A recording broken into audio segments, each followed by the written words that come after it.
What's going on, 49er faithful, 49er fan, 49er gang? This is your boy Niner Gang Podcast back in the building. So definitely hit that like button, hit that subscribe button, turn on the post notification so I can keep you up to date on any and everything San Francisco 49ers. With that being said, let's get right on into it, man. So I know it's been a while since y'all seen me, on the channel solo dolo. There's gonna be more to come. Basically, we're gonna be covering the whole playoffs. Every single game, every single team ain't gonna be nothing different. You know what I'm saying? I know we literally got several guys going. What's going on, Cardcast? What's up, Manly Shavers? What's going on, James? Yes, this is about the game. This is it right here. Once again, shout out to my brother, my hermano, um, Lord Bam for getting his 1K. I'm definitely trying to shoot to get there. So if you know somebody, tell a friend and tell a friend and tell another friend. We're going to grow this channel. We're going to blow this up and we're going to make this big. So we got this game versus the Rams. What the way that I get where Kyle Shanahan's head is at is honestly, I watch his interviews that he has with Greg Papa for NBC Sports. Because he usually does give you a fairly good insight as it pertains to what he's doing and where he's thinking. Shout out to the Sprint Ride Option podcast right now. They live. Jason Aponte and Andrew Pasquini over there. Shout out to Steph. Shout out to Mariah. Shout out to Dave McNew. Shout out to my man Brian Cope. They live right now too. Everybody going live right now at 10 o'clock. I figure I might as well jump into the mix, baby. But either way, man, this game to us means a lot as fans because we're so used to kicking Sean McVay's ass up and down the fucking field in the regular season at a bare minimum on a consistent basis. And right now, we don't know if that's going to happen, because this is the battle of the backups. That's basically what this is.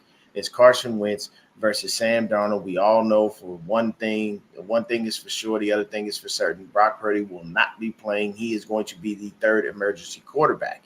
I don't know if Purdy's going to win or not. If Darnold's going to win. To be honest with you, oddly enough, when you look at the trajectory of both of these young men's careers, so at first you had, I believe, not Carson Wentz, it was Josh Allen, quarterback for the Bills. He came out of, I believe it was either North Dakota State. It came out of somewhere. And basically, he came out of nowhere. I think he went to Wyoming. My bad. I think it was Wyoming or something like that. But basically, these guys came from small schools outside of Sam Darnold. Sam Darnold came from one of the biggest schools in college football, USC. Produces talent on a consistent year in, year out basis. NFL talent, unlike any other. You have guys there that will go all over the place. And definitely it's a whole different world for everybody out there, man. As far as that's concerned. So when you look at the way that these guys have went, you would have expected more from either one. But I'm going to tell y'all something real quick. I'm going to drop a little nugget. I'm a lefty, okay? Just so you can see that. I'm left-handed, baby. We one of the best of the best. So I'm going to bring in another lefty. My man Christian is in the building. That's what the fuck I'm talking about. Oh, what's up, man? In the motherfucking house. Don't worry about that. Me and you, Christian, going to be doing some shit where it's just me and you. I'm gonna get it bet though. We're gonna have that all worked out. We're gonna have a whole two lefty show so we can get these right-handed idiotic motherfuckers out of here. And we're gonna keep it rolling. If y'all see Lefty, he looks like a fucking 2-year-old right now, baby face ass guy. He cut his goddamn hair. He tried to look like Glenn Powell and shit. I know, dude. I'm telling you, it ages me a couple of years, that's for sure.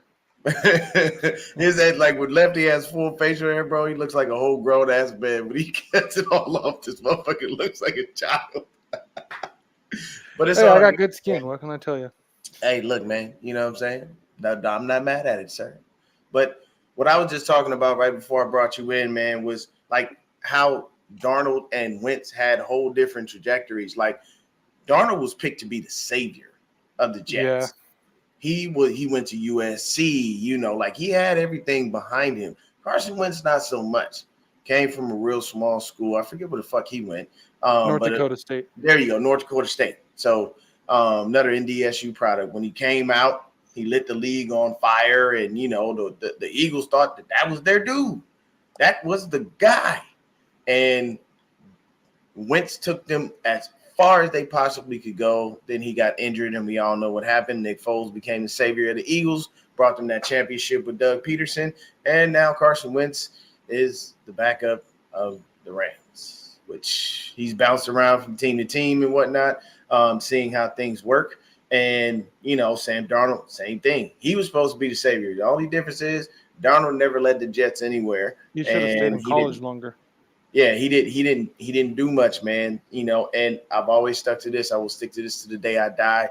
Me and Lefty, if you don't know already, are two Pac-12 guys. He is Utah to the death of him, and I'm UCLA to the death of me. But I can tell you right now, what is one thing that USC does not produce, Lefty? Quarterbacks. They don't. You can get a dope-ass offensive lineman. You can get a great fucking running back. You could get a great D lineman. You could get a great linebacker. You could get a great wide. You could get everything out of USC, but what you will not find is a Super Bowl winning quarterback. They don't exist. I'm sorry. And USC quarterbacks outside of Carson Palmer are just not great. And the sad part is Carson Palmer ain't even the most relevant one when you look at the success in the NFL. It's actually Mr. Butt Fumble himself, Mark Sanchez. And then Matt Castle, maybe. Yeah. And Castle didn't even play and got picked up by the Patriots. I know. That man barely – I think he barely played a down when he was at USC. It's because Leinart was there, I think. And Leinart was there, yeah. So these are the things that were happening, you know what I'm saying? So it is the battle of the backups. So with that being said, I don't know how Caleb Williams is going to be in the NFL. I mean, it kind of is what it is, man. I think he's going to be a bust. I don't think he's – dude, you watch, a guy like Michael Penix Jr., and he's laying darts, dude, like perfectly more accurate than some of the guys in the NFL with their deep balls. Now, where does he play? He's standing in Washington. He's standing in the pocket freaking – and I'm like, that's more NFL – ready than just some schoolyard bullshit and hope something else happens. And then when the last hot quarterback to come out of Washington was Jake fucking Locker, and we all know how that worked out. Injuries, though. I mean, sometimes it's the name of the game. That's how these things work. So what I'm going to do is, since we're both Pac-12 guys, I'll take Carson Wentz. You go ahead and take Sam Darnold. We're going to talk about these guys, and I'm going to give the floor to you. You tell me how you feel about Darnold and what you think you may or may not see. Because from Kyle's interview, he said this is going to pretty much be a vanilla offense. So I'm not expecting to see anything spectacular. I expect to see some real basic shit. And I feel like if we lose, we lose. And that's just Kyle's thoughts and sentiments, at least based off the interview you had with Papa. But what do you think we get from Sam Darnold this game? So I think there's a chance Sam Darnold could play pretty well. I think he can come in and hit the receivers that are going to be open. I think he'll know where the receivers are going to be and where they're supposed to be open. He'll make it happen. I think he'll struggle when the pass rush gets to him. He can extend the play a little bit, but he kind of crumbles a little bit when the pressure gets rough. I've always kind of liked Darnold. I thought he's never really got a fair shake in the NFL, like a lot of quarterbacks, though, really. But, he came out of USC too early, played one season. Should have stayed another year or two, really. Then he goes to the Jets and gets what's his name, Adam Gase. I mean, geez, what can you blame? And then their team's so bad he starts seeing ghosts. I think Kyle's offense is the right offense for him, and especially to get him to have some actual confidence going out there and throwing the ball.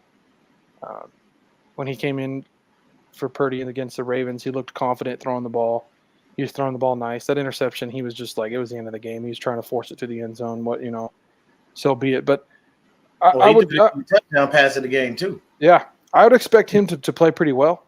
In general, I think he's. I don't think he's a terrible quarterback. I know a lot of people hate on him, but I just don't think he's ever really had a fair chance.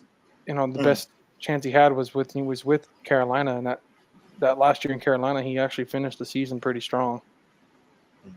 So for me, I don't know, man.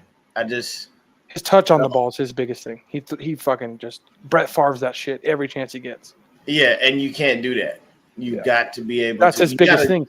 But that's what happens. Win to Brett Favre. That's the key. That's what happens when you leave college too soon and you don't learn things like having touch on the ball, and then you go to a team that isn't going to teach you shit in the Jets, and then it's too late. You know what I mean?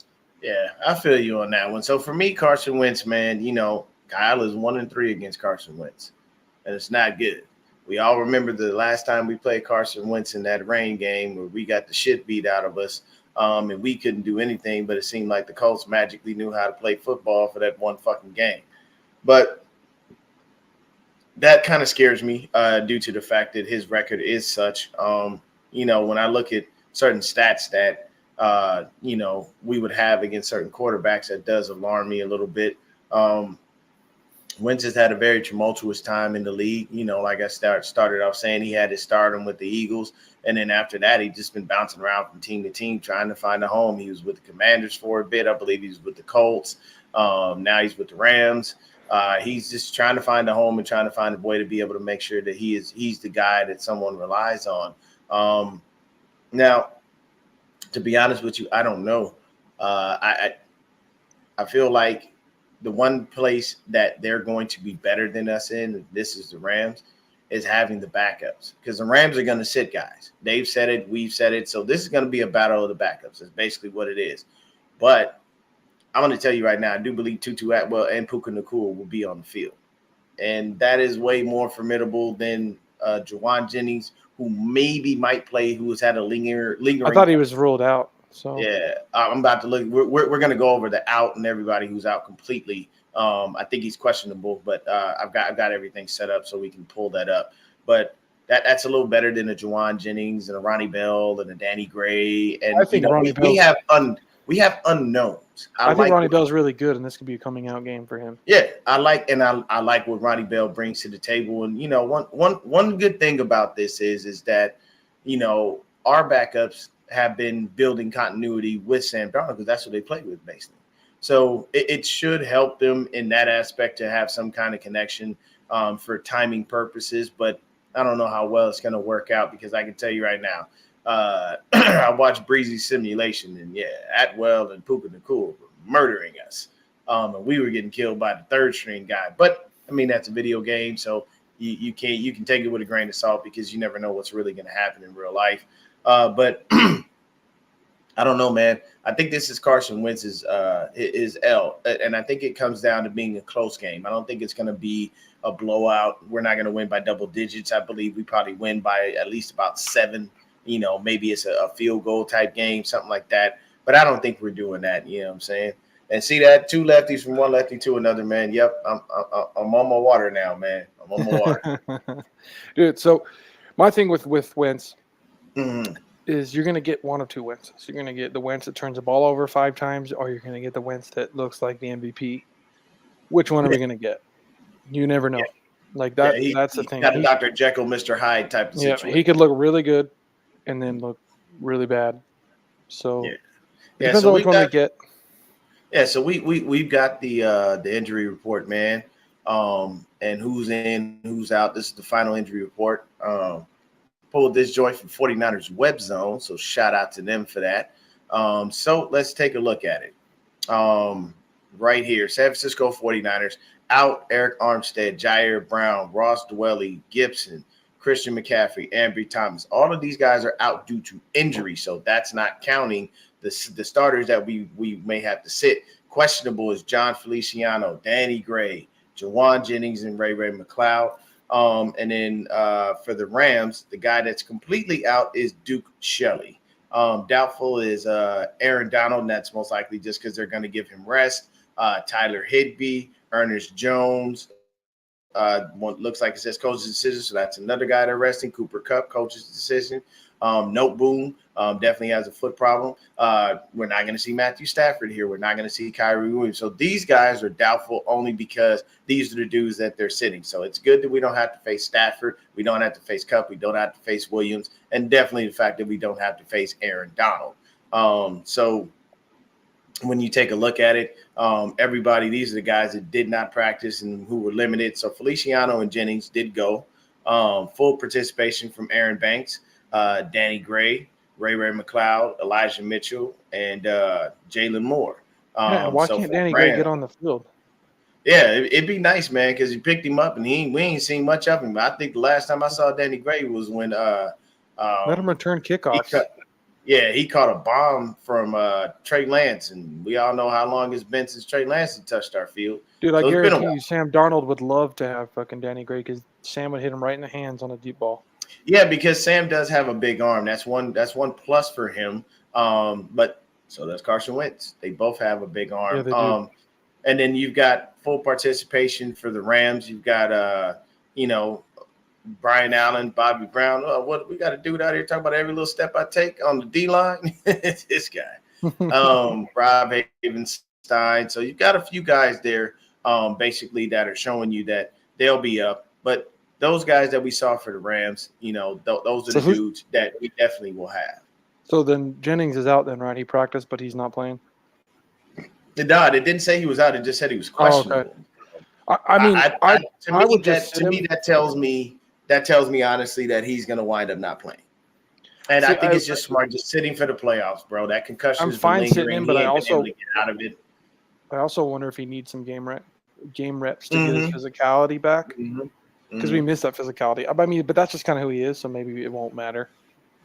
Yeah, the football callus is what you got to continually have on a year in, year out basis. A lot of players will tell you about that. That hey, you can be in shape, but you got to be in football shape. It's a little different. George Kittle famously said after they asked him how you feel after a game, he said it feels like you've been in a car wreck.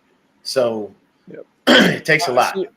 I think with Jennings too, he's such a vital part of this offense, and I don't think people realize it. Like not having him against the Ravens was actually hurt us a little bit because we didn't have that physicality to the point where we were running the ball or throwing the ball that there's not that guy that's popping these guys. Like, what if Jennings is out there when we throw that screen to Debo and he's popping the corner or whatever, you know what I mean? Like they're acting different because he's out there and they know that they got to have an eye on him because he's going to smack them, right? He's going to let Patrick Queen know that he's there, right? He's going to let Kyle Hamilton know he's like, I'm here, motherfuckers, right? Yeah, and I'm here, like I'm going to pop you, and you're going to feel it, and you're going to know my presence. And not having that physicality hurt us because his biggest thing is whether or not it's he catches the ball really well on third downs, but his physicality and blocking and popping guys and letting them know he's there. It's so important to the way that like the run game especially.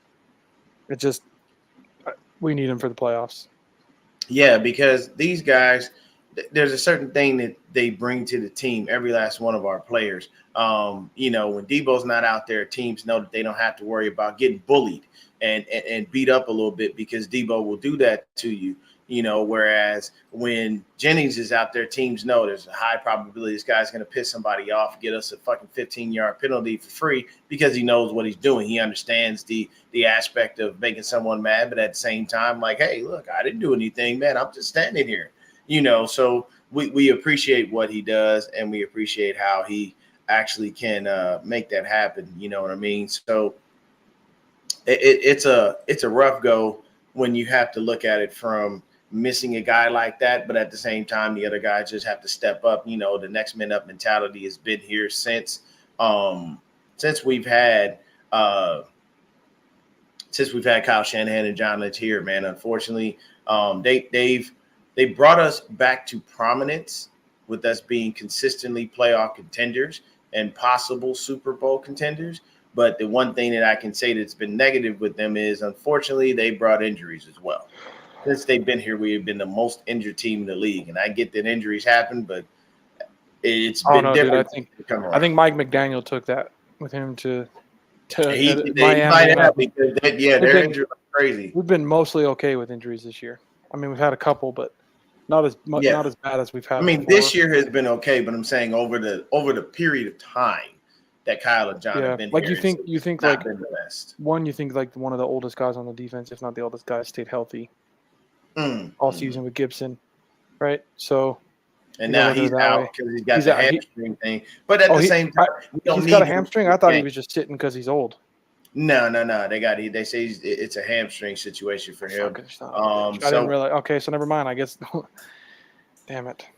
Honestly, so for me in this game, once again, heard Kyle out, going to be a vanilla offense. That's perfectly fine. So that means we're going to get a heavy dose of Elijah Mitchell and a heavy dose of Jordan Mason. I honestly think we're probably going to run a lot more than we pass. I don't believe that Kyle's going to put the ball in Darnold's hands like that unless he has to. James did actually. Trent was suiting up. I do believe he will suit up, but I don't think he's going to play very long. I think they're going to try to get Jalen Moore in there. Hopefully, if Jalen Moore can go, because he's supposed to be the backup left tackle. And we moved Jalen Moore all over. We moved him to guard. We moved him to tackle, and on both sides, left and right. And I think they're trying to hope that he can be the guy to back up Trent. But next year, probably it's going to be best to draft ourselves a good left tackle because I think Trent only has like one more year after that. I think if we win the Super Bowl, Trent's retiring anyways. Yeah, he might, man, and that's not something that I want. I don't want him in there. You know that happens. Wait, what? The Jets are trying to trade Zach Wilson again? Nobody's gonna. Well, I told everybody about that one. Yeah, I mean, when the draft was coming, to stay away from that guy. The Jets had their hopes extremely high. You know why? Because they were banking on Aaron Rodgers being fully healthy this year and him creating some Aaron Rodgers magic. Well, sorry, Aaron Rodgers is on the sidelines healing up, taking ayahuasca and sitting on the sidelines high as fuck, telling Zach Wilson a bunch of bullshit so he fails so he can get back on the field next year. I don't know, man.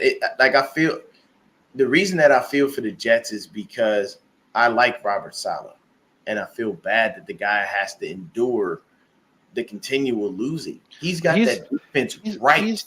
He's the one though that was dumb enough to fall in love with a quarterback's freaking pro day. Like, come on, dude. I mean, hey, people fall in love with quarterbacks pro days all the time. This isn't uncommon.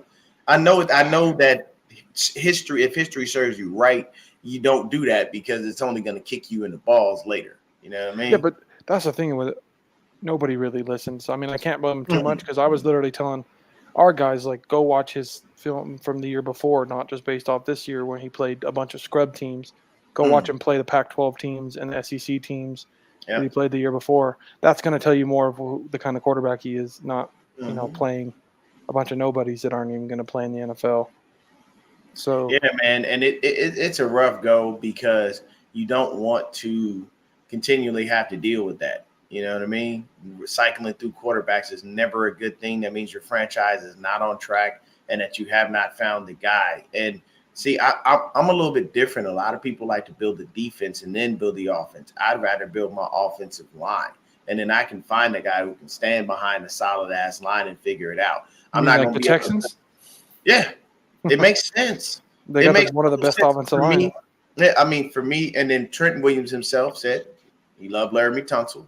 They asked him, I think Fred Warner had him on his podcast, and he was asking him, like, who are the guys that you respect in the league? And, you know, one of them was Laramie Tunsil. And that's the key for me. I think if you can build a solid enough offensive line, you're going to need you're definitely going to need bookends, and you're going to need bookend type guys that you're going to want to have to pay.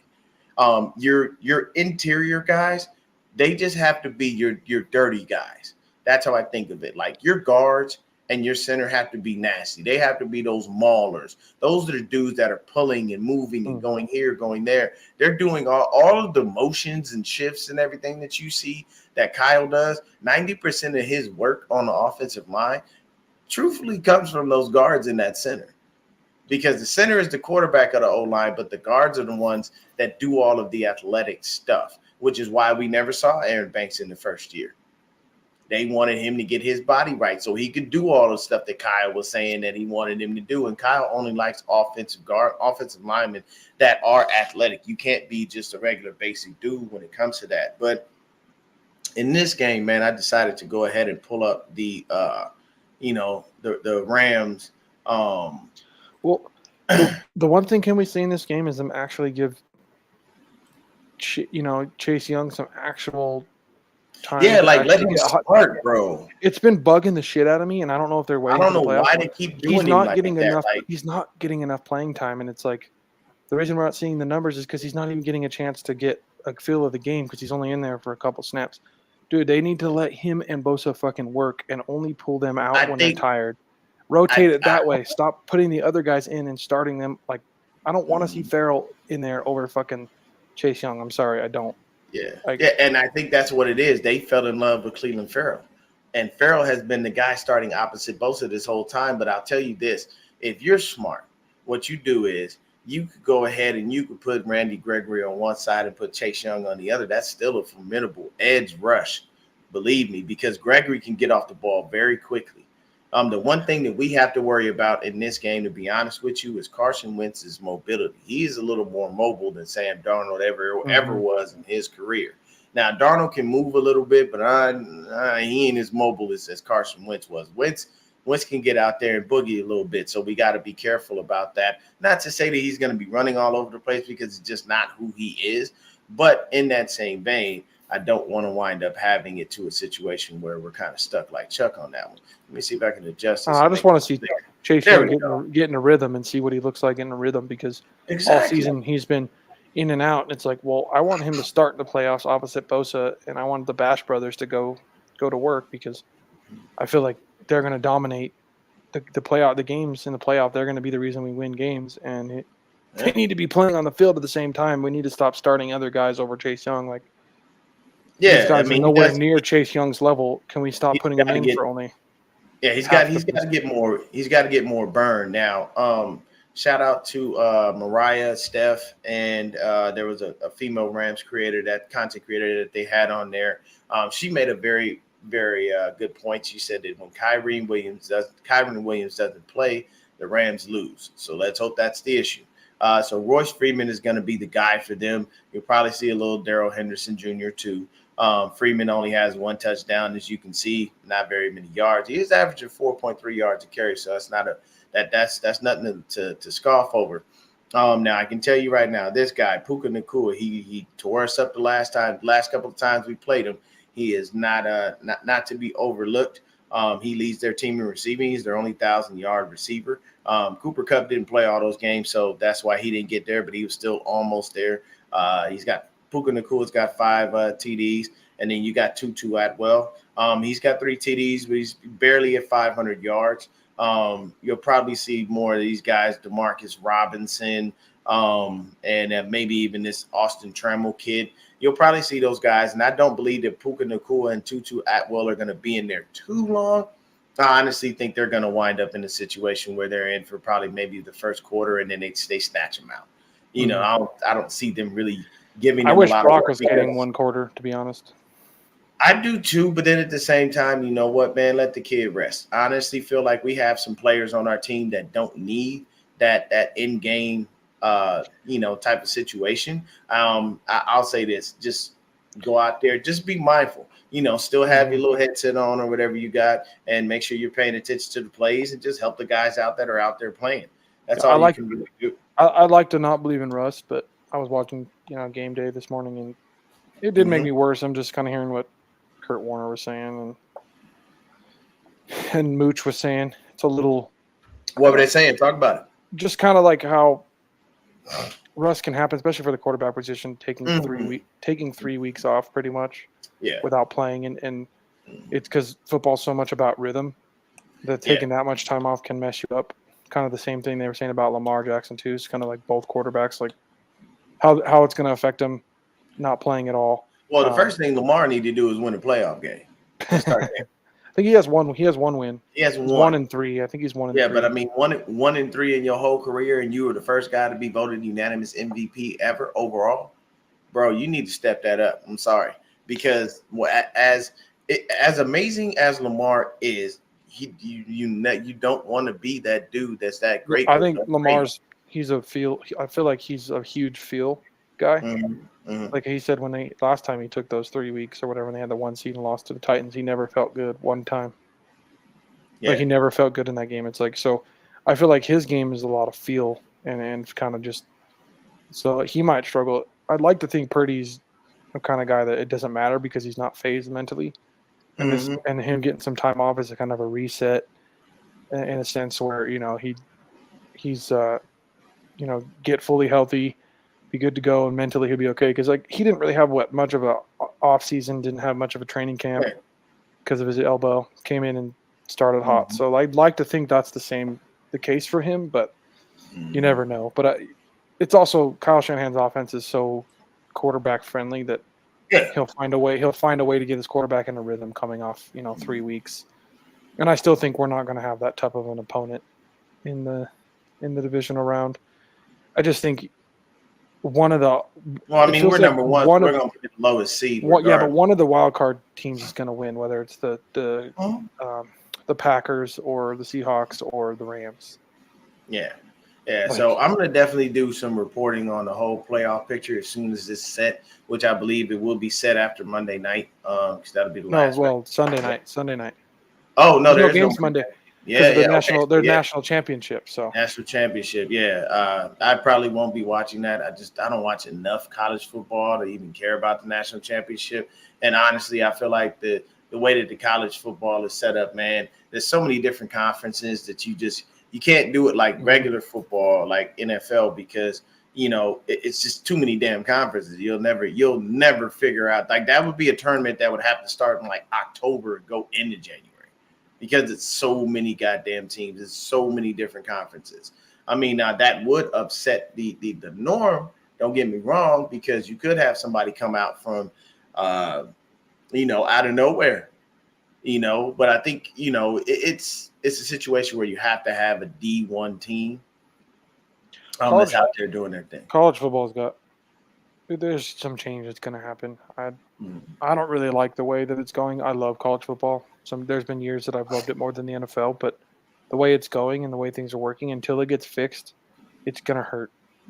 It's going to hurt the overall product, in my opinion. Like they got to leave the NCAA. They got to get a commissioner, right, to run it all, and there has to be some sense of control, because this just all these kids being so damn soft and let me just transfer. What? I'm sorry, but you're not learning how to be an NFL player, though. Like, I know you got to, but sometimes you got to earn it, right? You got to sit back, get developed, earn it, right? Even if it's just you sit for 3 years, you play your senior season, and then you fucking have this amazing season. That one season is going to get you to the NFL. But these guys are like, I'm just going to transfer and none of these programs are able to actually develop their players, and develop matters, because as a Utah fan, we've put how many guys in the NFL that are killing it right now, dude? Eric Rowe was killing it yesterday for the Steelers to beat the Ravens. Absolute, and dude, causing fumbles and whatnot. He stayed at Utah and played there for 3-4 years. You have to, and these guys are 2-3-star guys coming into Utah. Why are they going to the NFL? Because they're sitting and getting developed. And you hop around all this shit. And it's just fucking free for all, because, oh, hey, we're going to pay you this much money. Come here. Well, you got to develop. Perfect example. We got Huff in the 5th round. Why? Because he didn't get developed as a safety at USC. If he got developed, he would have been a first rounder. These guys got to develop. You have to go stay at schools and develop. Like, obviously he stayed at USC, but they've just been struggling at developing players. But all this hopping around and, I'm going to pay you here, I'm going to pay you here, and then they go to these schools, and then the people that promised them to pay them or give them stuff don't give them anything, and then they're like, I came here for this, and then don't even get it. Yeah, so I'll play devil's advocate on that. The reason that I think that some of these dudes will transfer is because I'll tell you right now, if I've been sitting for a year and I've got a superstar in front of me, and then I see myself not getting any touch in the foreseeable future, and I might have to go into that 5th year, I ain't staying. Well, I understand. There's instances where it's helpful, but it's being helpful. But it's being abused. I get where you're saying it's being abused. That much I can tell you. I agree with. It's like, look at all these guys, these receivers that all like, I'm just going to leave my school and transfer to USC. The receivers, and they didn't have good seasons. Like Jordan Addison, the year before at Pitt was the best receiver in the league. He looked like he was nobody at USC because he had he transferred for the money, didn't do shit. Look at Brendan Rice was really good for Colorado. He didn't do shit this past year for USC. Right, yep. And he would have been better off having Shedeur Sanders throw him the ball, staying at Colorado. Yeah, it's like, so like these guys are just transferring for the money because that's what USC is doing, and it's like then they go and then they don't have as good of a season and hurts their draft stock. I'm like, dude, just stop just transferring for money. Stay, develop, and earn it. Yeah, These are life lessons that these young kids need to learn, and it's like, dude, when the things get tough, give up. That's what I see. Yeah. Some of these guys, like Burrow, he needed to transfer, right? He needed to go to LSU and start, because look what happened, right? Yeah, Fields. yeah. I'm never a guy to say. I always say if you're there for about 1 or 2 years and you don't openly see yourself getting in, then I get it. You got to go. But if you're there and you truthfully do have the opportunity to really stay, develop, and do your thing, then do your thing. But let's talk about James's comment real quick here. We'll talk about college football another day. He says 4 players I don't want to see: Greenlaw, Gravedigger, Trent, and Kittle. These guys are good enough. Knocking off the rust for a few quarters. I mean, he's talking about Javon Hargrave. Oh, okay. Yeah, that's what they call him, Gravedigger. Yeah. I didn't know that. Yep, that's his nickname. But I'll say this: I agree with you on everybody except Trent. And the only reason is we ain't got no viable option at left tackle outside of Trent Williams. And Trent believes in rust because offensive line, you need those reps and you need to be hitting people. Yeah. So it was Trent's decision to play. So Trent's and I think honestly, maybe Trent might play a little bit. I don't think if he does play, he's not going to play very long. See, I think today would be very focused on getting Debo the ball because he has a chance to get over 1,000 yards. Oh, as far as what, receiving? Like a lot of screens, a lot of stuff. Get him the ball, let him get. Well, let me see where he is as far as he needs like 100 and something. Yeah, because I mean, if he is, then suit him up, get him his 1,000, and call it a day. And it's not hard to do so. I don't think so. I think they could. I think they easily could. I think even if you get him a couple screens and he takes them, which he can, or a couple slants and he takes them. But that's what I'm saying. He's over 1,000 all-purpose yards. Needs to be. Yeah, you get him to where he needs to be, and you call it a day. I mean, he's got the all-purpose. So we have Debo, Ayuk, Kittle, and CMC. And that's I feel like every time most time that happens, you win the Super Bowl. Let's put it that way. Yeah. So Debo's at 871 yards, so he technically need 129 to be able to. He could do that. That's easy. And that's not hard. I think that's easy. I don't know if he has incentives for 1,000.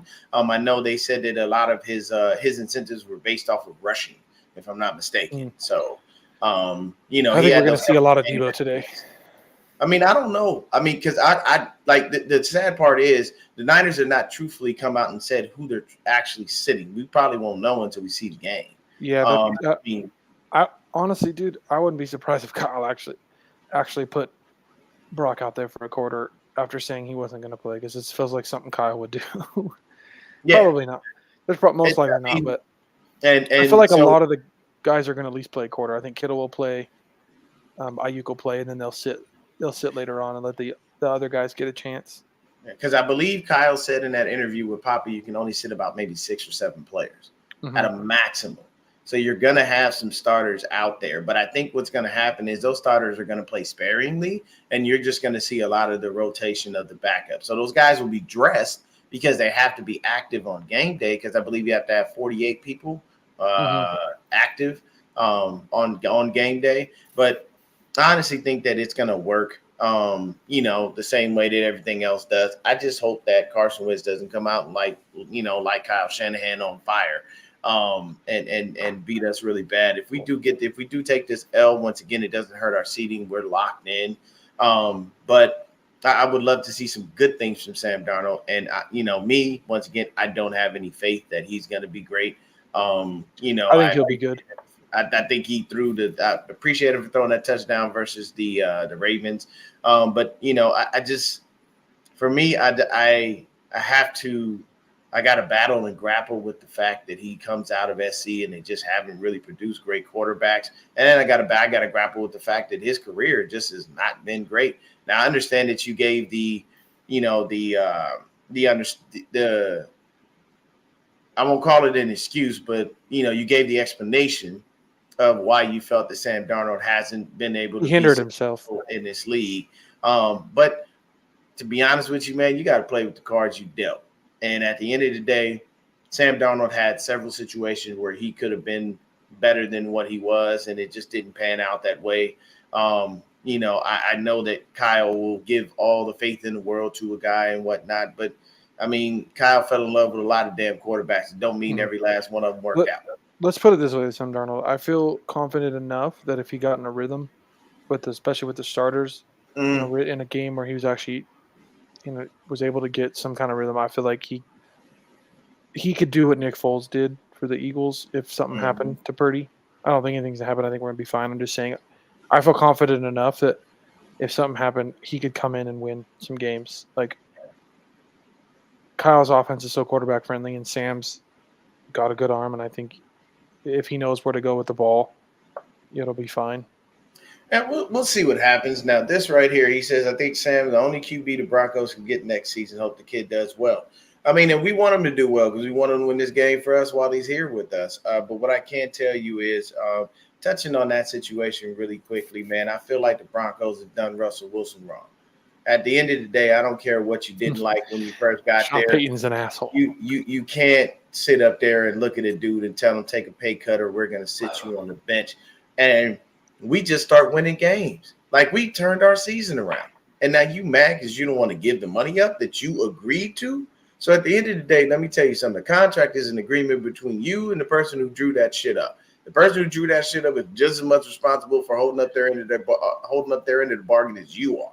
And at the end of the day, the Broncos agreed to pay Russ what they were going to fucking pay him because they know they didn't have no damn quarterback and haven't had a quarterback since John motherfucking Elway.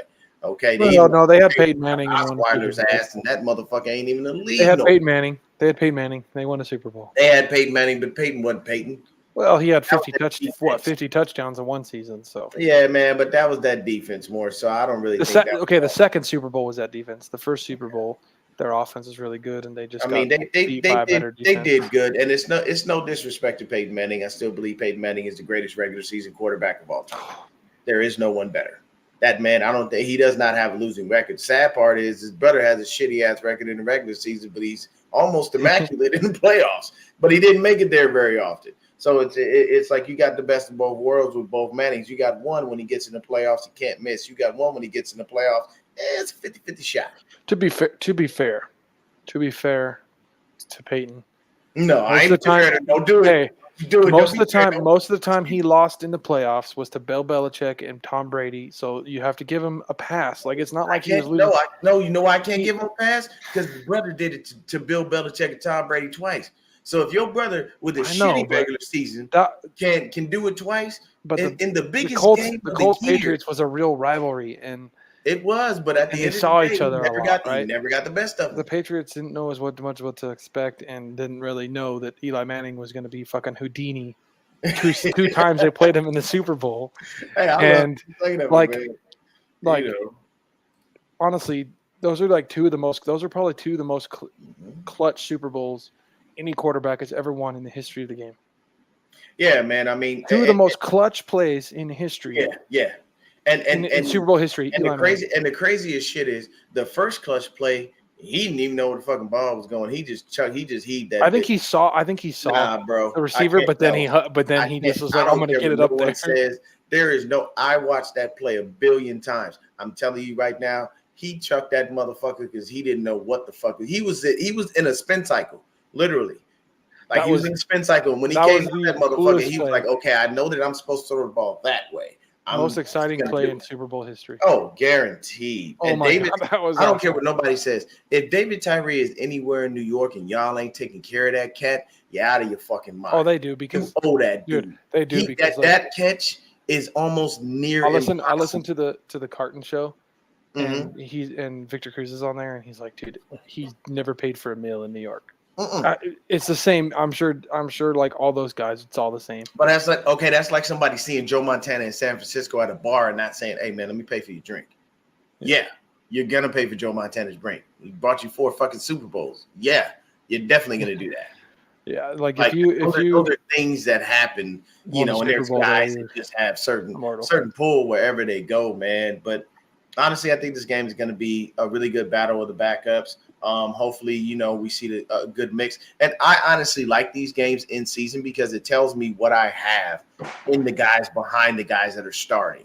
And it'll give me a better barometer to measure, okay, if this guy goes down, I feel a little comfortable. Because Logan Ryan's been playing pretty cool since Jair Brown went down. I'm not mad for Bill. So, I'd trust him. He played for Bill Belichick, so. Well, I don't know how much I trust anything Bill Belichick is doing. That is. Hey, with that defense is still top 10. I don't give a fuck if it's the other side of the ball. Yeah, the other side of the ball, but that defense is never top. And it hurts because a guy that has been winning for just so damn long to just go to nothing. But it's the offense. I mean, it happens. Oh no, I know that. They couldn't figure out the offense. I'm not saying that it's his fault. I'm just saying you get used to being in the playoffs on a year in, year out basis consistently, and the next thing you know, you just take a fall flat down to nothing. He struggled, I'd say, because he did his GM side was bad because his coaching side was horrible. His coaching side, when you have your defense still top 10 in every single category, that's pretty impressive. Yeah. So I think honestly, to me, Bill, stop hurting your legacy, man. Hang it up, bro. No. He's gonna go. If he's no longer with the Patriots, he's going somewhere else because he's got like 16 more wins or something. He's going for that all-time wins record. Shula? Yeah, he's going for the all-time wins record, so he won't retire till he gets that. Oh, I mean, but they looked at that means the Patriots are going to be in purgatory for a couple more years. I think he leaves the Patriots. I mean, if he does, okay. If he leaves the Patriots, Gerard Mayo is going to take over and coach the Patriots, and Bill's. But where does Bill go? The Chargers. No, that's Jim Harbaugh's job. Maybe and that's where I'd like to see too. So. But there's plenty. Right now, Bill could go. Bill could go to Washington. The Chargers become an instant contender, and Bill could go to Washington. Fucking bottom of the barrel of the AFC West. Bill could go to Washington, dude. Like, you think about it. Yeah, because Riverboat Ron ain't doing shit over there. Go get Michael Penix, dude. Get a quarterback. Tell you this. That's actually a good look for him. You know why? Because if you go there, you already have Eric Bieniemy on the offensive side of the ball. So he'll take care of that. Let him. I don't know where Eric Bieniemy is going to go. Honestly, to be and see this for me. This is a good moment for me. You know why? Because everybody said that it was Andy Reid and not Eric Bieniemy, and Eric Bieniemy wasn't doing anything. You know what Eric Bieniemy does do? Discipline. He holds motherfuckers accountable. He disciplines the shit out of you. And you know what happened? He left the building, and that discipline and went the fuck out there. Well, that team's lacking discipline. That's what all the drops they have no discipline anymore. There's not that guy to chew them out. It's more lackadaisical. Everybody's all over. He's the players' coach. Everybody's all over these certain receivers. It's like, dude, even and bro, these receivers are Travis Kelce's had more drops this year than he's ever had. So. Yeah, these receivers are hot garbage. And personally, honestly, I think you know what happened to Travis Kelce. You need to get away from Taylor Swift, bro. Sometimes women are good for you. Sometimes they're bad for you. Taylor Swift means nothing to football, and I really don't care. I know a lot of people are like, I still think it's all for gays anyway. I don't think. And a lot of people will be like, oh, well, they're bringing more eyes to the sport. They're not bringing eyes to the sport. You got a bunch of females running around in Travis Kelce jerseys that know nothing about Kansas City, that know nothing about the Chiefs, that know nothing about football, and they're only watching because they want to see. You got to give the NFL props for trying. Like it's nice that you're trying, but no one gives two fucks about Taylor Swift. I'm sorry. Especially for she just doesn't know anything. And at the same time, look, I don't listen to Taylor Swift. Okay, I'm not a Swiftie. I don't really care for her music. I know that she's now a billionaire and all that stuff. Congratulations to her. I wish her nothing but success and the best of life. But at the end of the day, the league is not about fucking pop music. Okay, the league is about rap music and some hardcore country shit. I can tell you that much. I'd rather see a hardcore country artist go up on the stage than to see a fucking pop act at the goddamn halftime at the Super Bowl.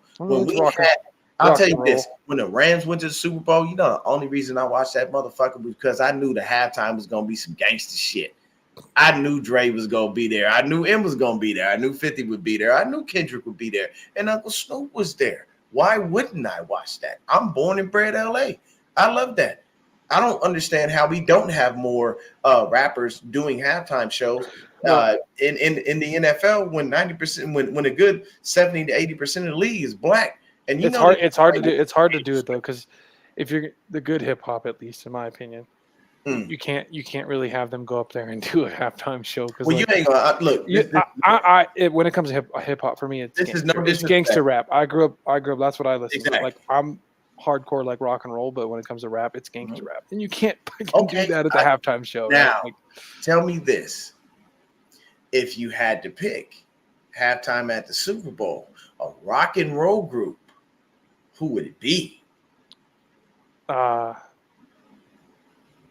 See, and that's the thing is the one I would pick can't really play their music either, and I'd say why not? Rage Against the Machine. Before you say their name, why not?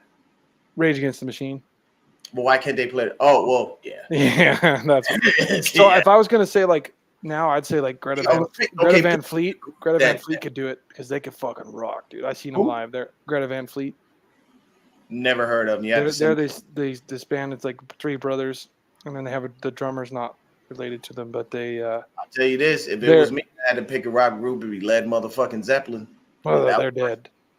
Well, some of them are. Well, not dead, No, but I think they haven't played in. They haven't played in. They've got two. I think they still got 2 out of 4 members alive. If I'm not mistaken. No, 3. I think there's 3. I just said Three. that because what I meant by dead is like they haven't played since John Bonham Doesn't died. make a difference, bro. They It's ain't Led playing. fucking But that Zeppelin. would be awesome.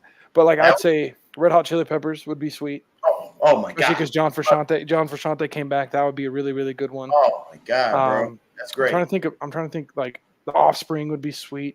Okay. Blink-182 Nah. would be nah. good. Okay. Because they got back together. Who would be your guy that you would say this dude would kill the Super Bowl halftime? Ice Cube. Okay, I fuck with you on that one. Yeah. I agree. I agree wholeheartedly. Especially He would being murder at the halftime. at the Raiders Stadium this year. You had Ice Cube. Oh, who's a and Raiders fan. oh my god. Yeah, you'd lift the roof off Allegiant Oh, Stadium dude, that'd be sick. coming out to perform in halftime. It'd be a game over, man. I have to agree with you on that. Cube would rock it, man. Me personally, I would have loved to have seen my favorite rapper, God rest his soul, DMX. Oh, dude. Oh my God. Dude, murdered that'd at be halftime, sick. bro. I can tell you right now, he gonna murder the halftime show, and right before the halftime show, he gonna have everybody in there Come out- shut up and Come pray. out with the overalls, dude, with those just the one hook, fucking with the Tims, dude. With the tip. You talking about early DMX? That's what I'm talking Fuck about. yeah, dude. Yeah. I grew up That'd listening to that with my dad, bro. Fucking. be- Man. People don't and like what people don't understand is this is what players are listening to. Because I can tell you right now, I'm just gonna be honest with you, and it's nothing against any other players on our team. I love all of our players, but I don't listen to the same shit they listen to. They listen to all that auto tune. I don't even know what half these people are Don't get me saying. started. Time shit, bro. You know what I'm saying? And like that's not me. Those guys couldn't rock a halftime show. You know why? Because I don't want to hear auto tune for 30 fucking minutes. That's bullshit. You know what I'm saying? It was nice to have Rihanna go ahead and do the halftime show for last year and whatnot. That's cool because I mean, it's Rihanna. She's definitely a beautiful woman, and I ain't mad at that. I mean, I saw this meme though that made me laugh. So they said ASAP Rocky to Rihanna when she says, "Hey, don't forget to pull out." Shit, he finna pump her with bro. They gonna have about 12 kids. I can guarantee you. ASAP Rocky ain't losing that for no stretch of the imagination. Nope. That's why you don't see him rapping or doing certain shit because he in the cut now. He's like, man, shit, what I gotta do? My wife's a billionaire. They gonna stay at home dad. If you notice, though, like all the best like halftime shows that are ever remembered are a lot of the rock and roll ones. Like when the Stones did it, Tom Petty, when the Boss did it, Bruce Springsteen. Yeah. A lot of the rock and roll ones. I think the last like really good one I could say was like Bruno did okay, and then he had the Chili Peppers come and play a song with him. And if you want to go, Katy Perry's was okay for the pop one. Yeah, it was all right. It was all right, but it's like the rock and roll seems to be the best halftime shows because rock stars put on the best. They actually get their all. It's a performance, and it's like I don't know. It's just real performance. It's just, I'm like Princess was unreal. Yeah. I don't know, people. That one was really good too. I will tell you the this. stage and the shape of his guitar. There is no way in hell that anyone ever will top Whitney Houston's national anthem. Period. Well, people can try, but they're going to continually fail. Whitney murdered that national anthem, and she fucked it up for anyone that came after her because that's only because Celine Dion never did it. Like I've watched them, I've watched them after Whitney, and I'm like, well, y'all.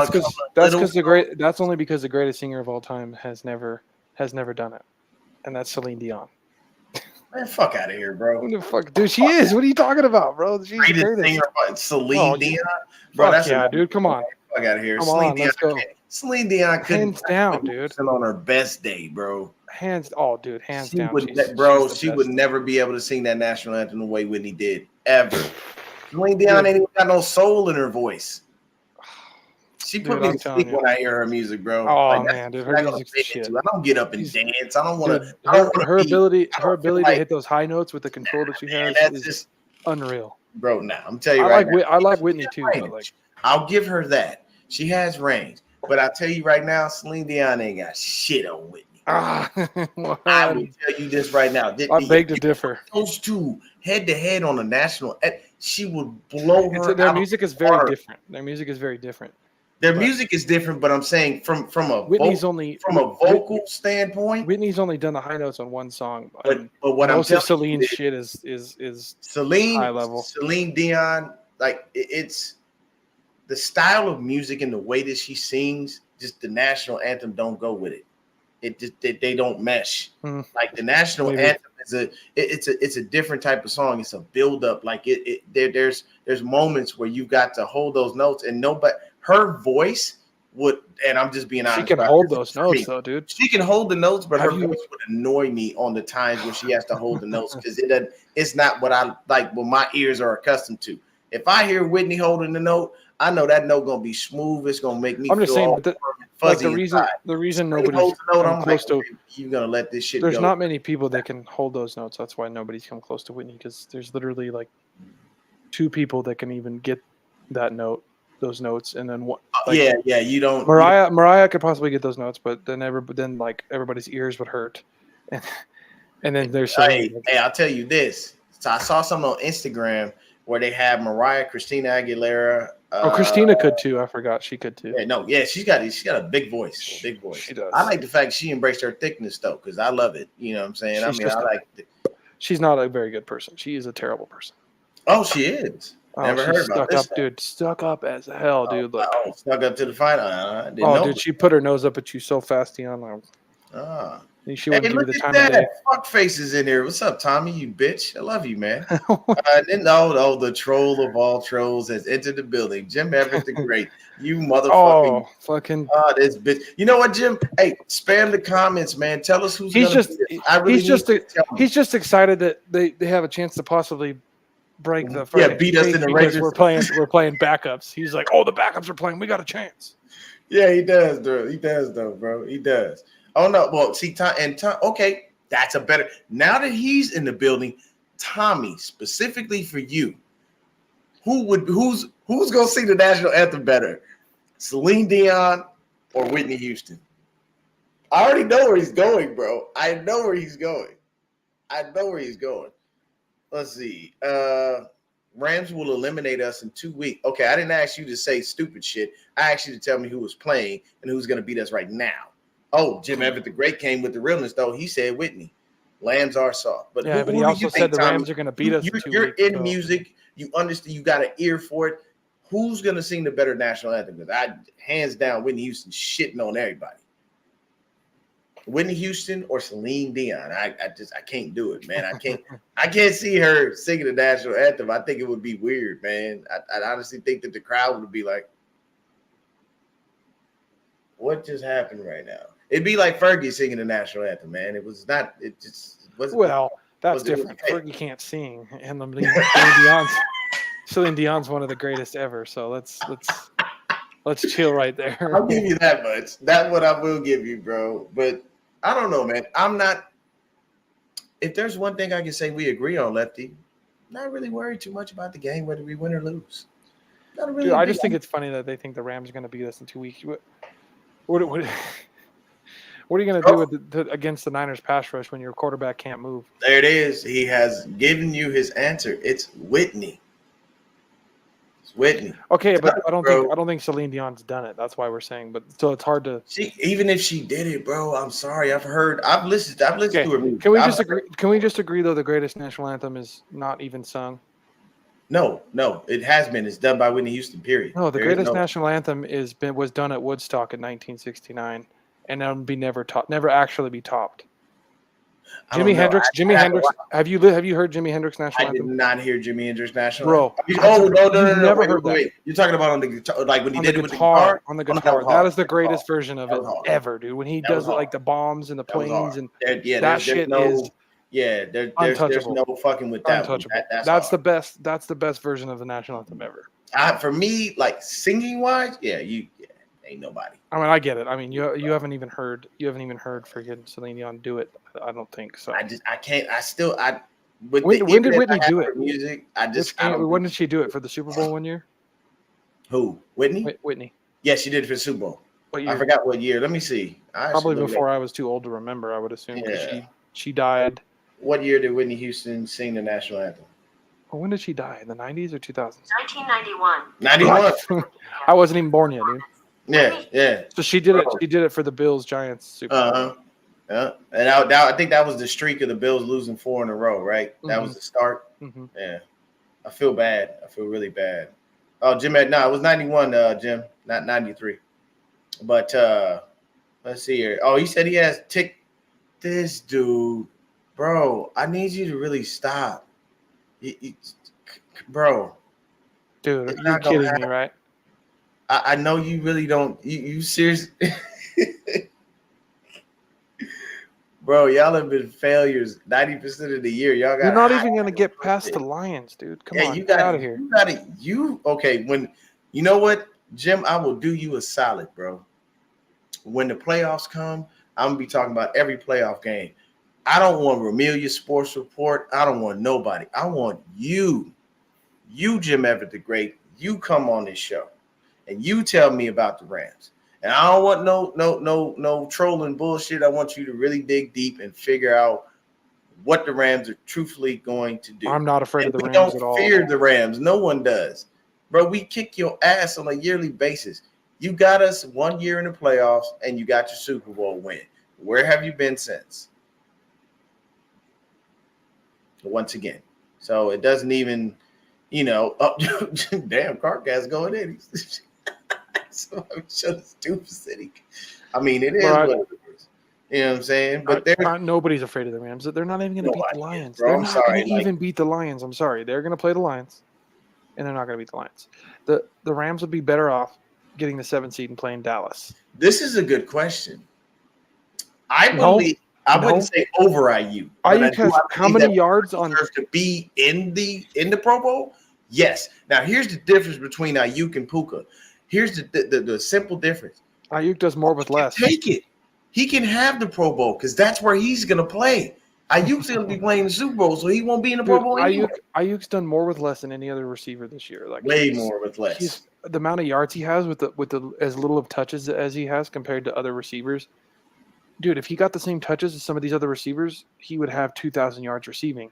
So it's not even close. Amon-Ra St. Brown was snubbed. Dude, honestly, the Pro Bowl is an absolute fucking joke. It's just fans voting. It's literally a fucking joke. Bro. It means nothing. All pros are what. The only thing I'll say wasn't a joke was the fact that our quarterback got the most votes out of anybody. So I tell you, Niners fans. Niners run strong. Like they have some of the biggest. They have one of the biggest fan bases in the NFL. Yeah. Like they're up there with Dallas. Like we don't get the love Dallas gets, but we're right up there with them.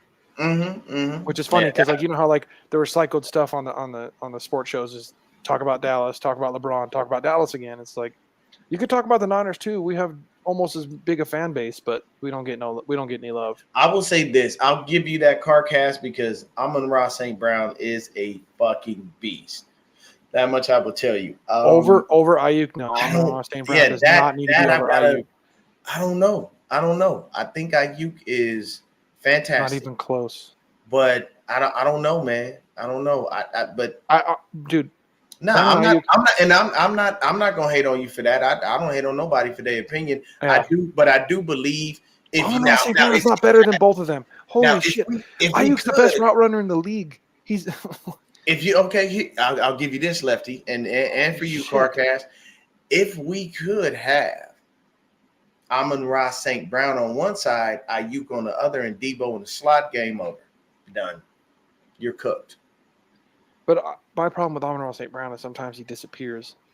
So that's okay. I mean, we have every now and then we have guys who disappear on our own team. So some days Ayuk's always open. But Ayuk, I think always open. The one thing I will say is it and I'll go back a little bit. It hurt me when we let go of Trey Lance because everybody knows how big of a fan I was. And I still hope the kid finds a good home and winds up having a great career. He's just Sam Darnold all over again. Honestly, I just don't. I don't see it happening. I feel like it's just going to be backup city, and there's nothing he can do. He had bad.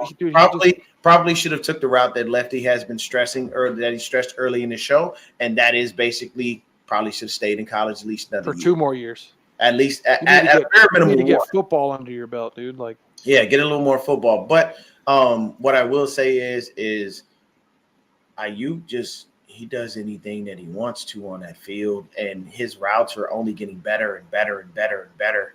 And I mean, I like Amon-Ra St. Brown. I do. I like what he does on the field, but I'm not worried about anybody disappearing because when one person disappears, somebody else decides to show up. So it works out well for us. And we do great. You know what I'm saying? It makes our life that much easier. He said the Niners don't win it all. Now, it's that I don't think the window was closing because we've been consistently in the playoffs the last several years. So I can't say the window's closed. I honestly can't. The only thing that we have to do next year this is our best chance is give Ayuk his money. We have to give him his money because if we don't pay him, we don't have somebody else to replace him. We can pay him because Purdy's making nothing, so we can pay him. Yeah, and I think Purdy still has to wait this year, and then he will actually be able to go and do what he has to do. It's crazy out here, man. It's winning the motherfuckers. Dude, it snowed almost a full foot last night. Oh, for real? Shit, it's bad. Bro. It is so bad. Yeah, that shit is crazy, man. We out here doing our thing, but we'll go ahead and end it there, man. We're in about an hour deep. It's always good to have 2 lefties here because that means great minds think alike. That means we're smarter than most of you right-handed bastards out there. Just remember that much. And we are always lauded. People fear us when it comes to boxing. You know why? Because we're unorthodox and it's not normal. And we always can throw you off. And then at the same time, when we play basketball, once again, scared. They don't know what to do with a left-handed person. When they play football, who was left-handed who was great for us? His name was Steve Young. Just throwing it out. You ever noticed the most accurate quarterbacks to ever play this game? Lefties. Mm-hmm. They're crazy. The accuracy, insane. That's why you crazy how Tua is fairly accurate, and he ain't even left-handed. He technically is ambidextrous. He's actually right-handed. He writes with his right. He does everything. But his father, shout out to Tua's pops, told him, "You want to make a real impact? Play left." Yeah, dude. I mean, and that's why he does it. That's why I've never seen Tua throw with his right hand, but I can tell you right now, his motion would probably look more fluid and effortlbut if he did. If you see how he throws, because people aren't used to seeing lefties. It's not as common. It doesn't look as natural. But that, I mean, hey, if you're ambidextrous like that, that's what they say about Penix too. Though it looks weird coming out, and then if you threw right, it wouldn't. That's because people aren't used to seeing left-handed throwers because it's rare. But it's like, dude, look at Michael Vick, dude. He literally, dude. It was look how effortless. The chat, Lefty. That's hilarious. But dude, if you look how effortless like Michael Vick would throw the ball, dude, and as accurate as he could be without effortlessly, he could throw it 80 yards. Hey, the dude was on his knees at the 50-yard line and threw the shit into the fucking stands. That's insane. Lefties are accurate, dude. When I played football, when I was throwing the ball, I was accurate.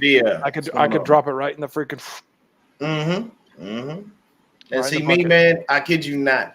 And I ran track, but then when I did play football, I never played quarterback. I always played running back, or I always played. I didn't play football enough. My shoulder was all. Yeah, I played. I just played football with my homeboys in the streets and shit. Last year I played corner and receiver. So. Oh, okay. Well, I mean, yeah. And see, the good thing is to be able to do that. What's going on, Bashar? What do you say? Romelia made Beto cry. Fuck out of here with that shit, Jim. Nobody makes Beto cry except us because we can do that. We're his brothers. That's what we're supposed to do. And he makes us cry too. But that's different. Romelia can't make nobody cry but himself. He still thinks that y'all had a great parade years ago with that bum-ass bullshit y'all pulled off. We win the Super Bowl, we lining up from L.A. all the way to the fucking Bay. We'll block off the fucking 10, the 5, everything you can think of, bro. That's how that works. We will do that immediately, okay? And then y'all gonna be crying because you're gonna look out and y'all be like, why did that many people show up for our parade? I still think that the Rams got a chance to play the Cowboys. That's what their best chance to win a playoff game. No, I don't. They got to play the Lions, who are pissed off. So I don't want to play I'm the gonna pissed tell you off right Lions. now, they go in there and play the Lions. You don't want to play the pissed off Lions right now. Trust me. Biting off kneecaps. This motherfucker about to bite off kneecaps. You're gonna pull a Mike Tyson and bite your ear off too. I'm not. Ragnar looked like he could suit up and be a linebacker.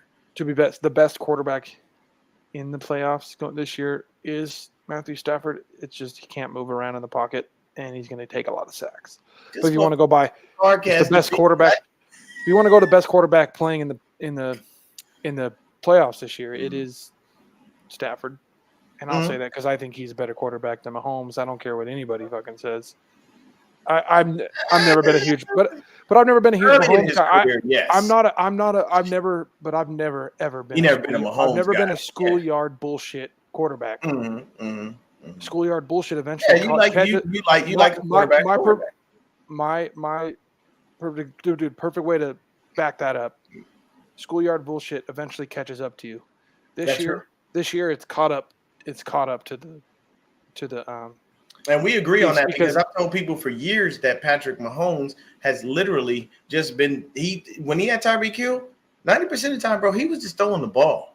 Like he would put it in an area, and he knew Tyreek Hill's athleticism would get him to the ball. Because if you look at a lot of the plays they had, I still haven't seen Mahomes stand in the pocket and dissect you and just destroy you. Oh no, that doesn't happen. You got to move that pocket. There's no standing him standing still.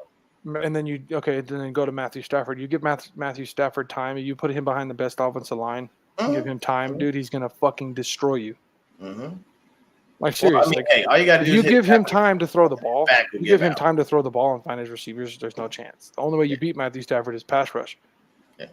But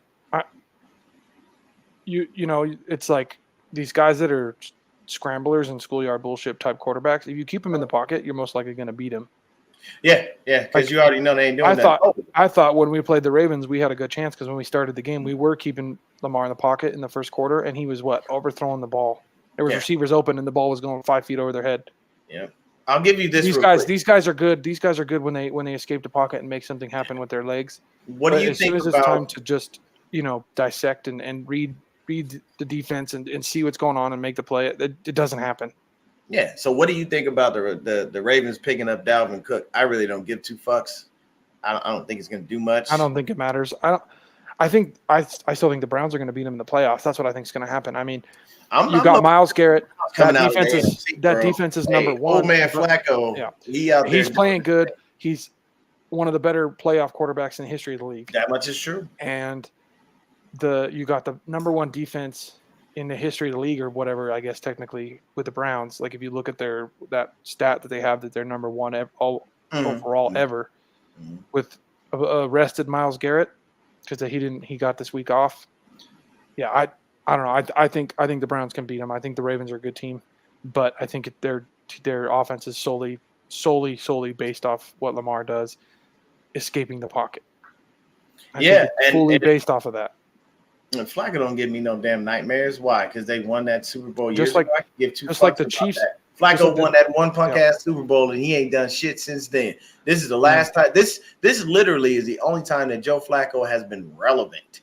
Since Super Bowl, period. It's like if you look at Mahomes, right? Their whole offense is based off him making things happen and making big plays, and he hasn't been doing that, and so they're not winning games because he's not fucking doing. He's not making shit happen. He's not making shit happen, right?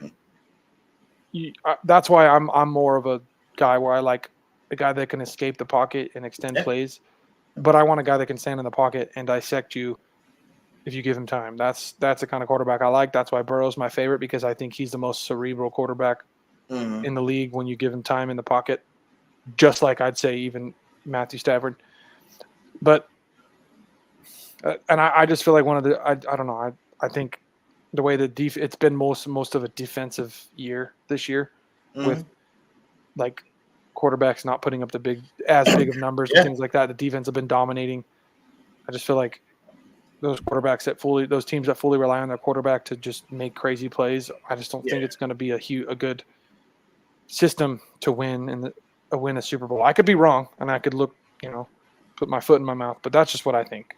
Oh, I get you. I get Like, you. It's understandable. I like some of these quarterbacks that are, I like Lamar and stuff. He's fun to watch, but he's not going to stand in the pocket and beat you. I mean, No, he had time in the pocket against us. He had time in the pocket against us, and he's throwing it outside the numbers, and he's 5 feet over the receiver's head. And Mahomes and Lamar are similar in the fact that when they're on the move, they're better. Standing in the pocket, they're not those guys. So it's always like that. But hey, we're gonna get up out of here, man. Thank you, Lefty, for coming and hanging out with your boy. We'll be back. Like I said, we're gonna make this a regular thing where it's just me and Lefty. We're gonna call it Two Lefties. And once again, we're smarter than all you right-handed fuckers out there. Just remember that. And at the end of the day, we got to go get this dub against these damn lamb chops. Jim, once again, when the playoffs start, I will completely invite you to come on and talk about your Rams and who you feel they will be. And then at the same time, if you don't actually want to show your face, you don't have to. You can come on and just do audio. If you want to go ahead and get Ramelia in here too, I would love to talk with him and see what you guys thoughts are and how you feel you'll be able to go ahead and take care of whoever you face. They should be hoping they get to play the Cowboys. That's all I can say. I mean, yeah, because to tell you right now, if you got to play the Lions, I think if Green Bay wins and the Rams lose, then they get it. They flip flop. They'll flip flop, right? I think. I could be wrong. I think that's the case, and if I'm the Rams, that's what I want. I want to play. I want to play Dallas again. 100%, I'd want to play Dallas again. With the run game that the Rams have, and how the the Cowboys can't stop the run. Yeah, dude, I want and Matthew Stafford gets to use play action against them because of that. 100%, I would want to play Dallas if I'm the Rams. There you go. Well, hey, we're going to be back with the playoff stuff, man. But I appreciate you coming and hanging out with me, Lefty. Everybody stay up, stay safe. Thanks for having me. And we out of here. Peace. Peace.